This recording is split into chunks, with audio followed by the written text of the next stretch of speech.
Hey guys, welcome to the Prelims Focus News discussion of 16th of September guys. So the very first news is about a campaign which is being launched by the President of India, and the name of the campaign is Swachhta campaign. So this is a nationwide campaign under which a pledge will be taken by all the stakeholders associated with India, like the governmental stakeholders, the non-governmental stakeholders, like we people are also associated with it, under which every people whosoever is being present in this campaign will have to take a pledge that they will make India clean, healthy and new India, right, which is the aim of the government also, right?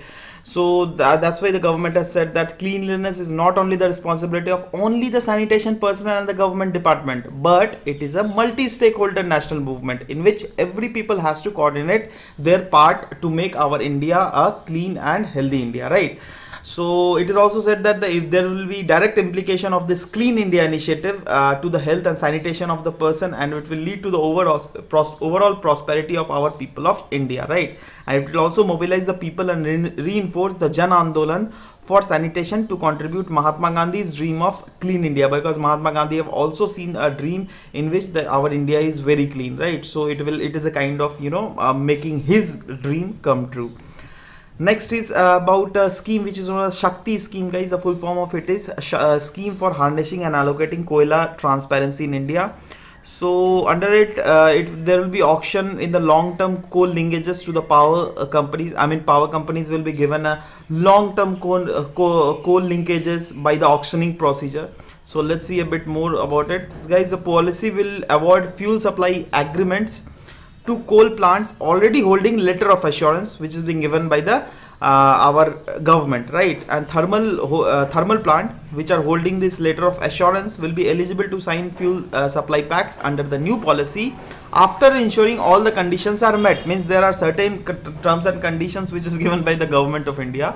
So if any the fuel supply company will who want to auction under the government's scheme shall have to meet by all the terms and conditions, right? So more of facts were given that there will be linkages to state or central power generation companies via allocation and also private units through auction, and it will ensure adequate supply of fuel to power plants and also lead to reduce in power cost to the consumer. I mean, these were the sentence which was directly written in the article, so I just took it from article, guys, and you can very well decode it that how like it will ensure the adequate supply of fuel to power plants, because earlier there was no predictability whether the power plant would get the fuel supply or not on daily basis or not, right?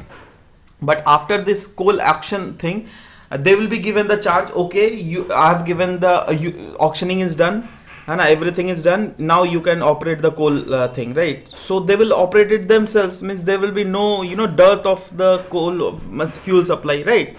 So that's why it is said that there will be adequate supply of fuel to power plants, through which the power plants can supply the power to different to the people of India, because the aim of the central government is also make the electricity available 24/7 to all the Indian states and villages by 2022. It is the aim of the government. So that's why these all things has been said, right? Guys, next current affair is about Aadhaar linkage, guys. So it is being said that Aadhaar will be linked to driving license also.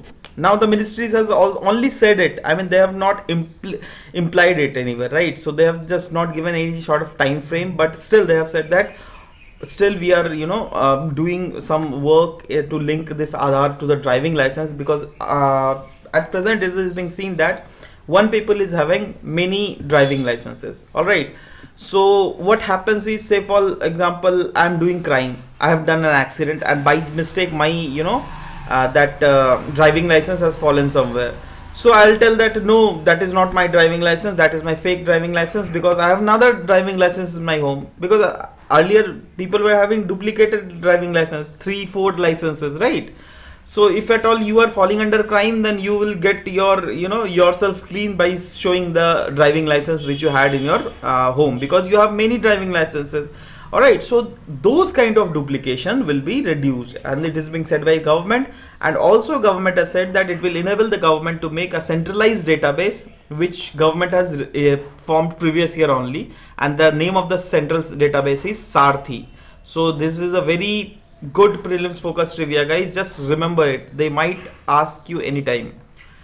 Okay, next is about a river project, guys. It is a Swan river project. Alright, and basically the context of the news was that Chief Minister of Himachal Pradesh, that is Vidarbha Singh, he has alleged the central government is not really releasing the fund for the completion of this Swan river channelization project, right?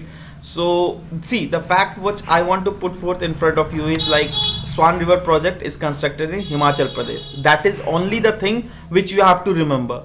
Also, you can if you analyze this news, then you will get to know that there is lack of cooperative federalism between the central government and the government of Himachal Pradesh. That's why the central government is not releasing the fund to Himachal Pradesh.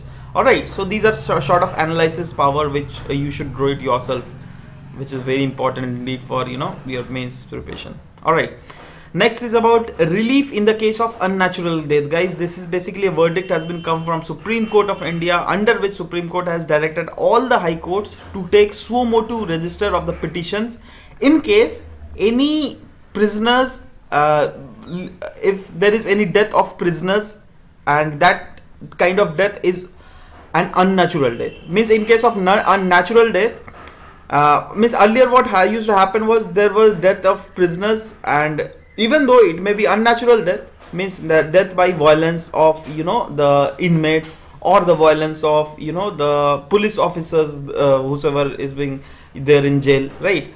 So there used to be many cases in which there were unnatural death, but Supreme Court has said it clearly that if from now onwards if from 2012, if since 2012 there are if there are any cases of unnatural death, then those people will be compensated by the state governments, by the respective state governments. Alright, see, earlier also there was the provisions like this, but earlier this case was not directly taken by the High Court or the Supreme Court. Earlier this case was directly taken by the National Human Rights Commission or the State Human Rights Commissions. And you know that these are the toothless tigers. Means they also used to say to the state government to compensate the kin of the prisoners whosoever has been got with the unnatural death. But state government were dodging their verdict, because see, whatever these national or state human rights commission tells, then it is not binding to the state government. But from now onwards, the verdict of High Court will be binding to the state government. Alright, so if state government must not listens to the High Court, then they might face the contempt, right, the case of contempt. So that's why it is becoming very important verdict by the Supreme Court. Next news is about the Astra missile, guys. Actually there has been successful completion of the test of these Astra missiles. And what are these Astra missile, guys? These are ingeniously built, means these are built in India, and these are air to air missile. Means from these missiles are being fitted to the fighter plane, and if a fighter plane sees any enemy plane in skies, so what fighter plane will do is fighter plane will just leave. Fighter plane can hit the enemy plane by using this Astra missile. Alright, so you have to remember that this is air to air missile, and this is what the thing you have to learn, and this much these are few factual things which will not ask, but still let's see, guys. This mission has included long range and medium range engagement of the target with high maneuvering capacity also, right? And multiple launches of the missile in salvo to engage multiple targets. Means multiple launch can be done through a single plane, and multiple targets can also be hit, right? So it is a kind of good missile, right, which is empowering our Air Force, Indian Air Force. Alright, next is about Foreign Contribution Regulation Act 2010, that is FCRA Act. Though we have discussed it yesterday also, but again we'll discuss. See, guys, these foreign contribution under Foreign Contribution Regulation Act, NGOs are regulated, right? And this regulation is overall done by the Home Ministry of India. Alright, and why this is done? Because earlier there were many cases in which the fund or the donations which is being given to the NGOs were channelized to other things, right? Say for example, I'm giving you an example, the agitations of against the Kundakulam nuclear power plant in Tamil Nadu was done by Greenpeace, right? So after that, the government of India the Home Ministry has taken a staunch and a very stringent action against the NGO Greenpeace, and has blocked its license, right? So that's kind of license. So see, that is also coming under crime under kind of Foreign Contribution Regulation Act, because the money what they are getting, what the Greenpeace has got for the propagation of greenery, for environmentally friendly ideas in India, but they are doing it against the government. They're utilizing the fund against the government. So this is not a good thing. So, and many cases have also came in which those kind of funds are being channelized to the terrorist activities, right? So looking on to all these things, government has framed this Foreign Contribution Regulation Act. So I've already discussed about it, guys. Okay, next news is about Open Skies Agreement with Japan. India has signed an Open Skies Agreement with Japan, which will allow both countries, that is India and Japan, to run unlimited number of flights between both the countries. Now guys, why I have included this in our current affair discussion series is because open skies is a very vague word. Until and unless you don't know that Open Skies Agreement is related to the number of flights and airplanes, then you can't pick the correct option, right? So they might include that open skies is related to the migratory bird pattern. They might include, right? Then umbrella, parachute, some sort of vague options they might put. So just remember that what is Open Skies Agreement, and with which country we have recently signed Open Skies Agreement, that is Japan, right? Under it, both the countries will be allowed to run unlimited number of flights between the both countries, which will lead to in future to increase our bilateral relations by increasing business between the business people of both the countries. Not only in business area, guys, the tourism sector might also get boost, and different other sectors might also get a boost, right? So these are sort of Open Skies Agreement with Japan what we have signed, right? So guys, this was all about today's news. There was not much of important news from today's newspaper, neither PIB. But anyways, guys, I tried to put forth whatever was the important news. I tried to put it in front of you.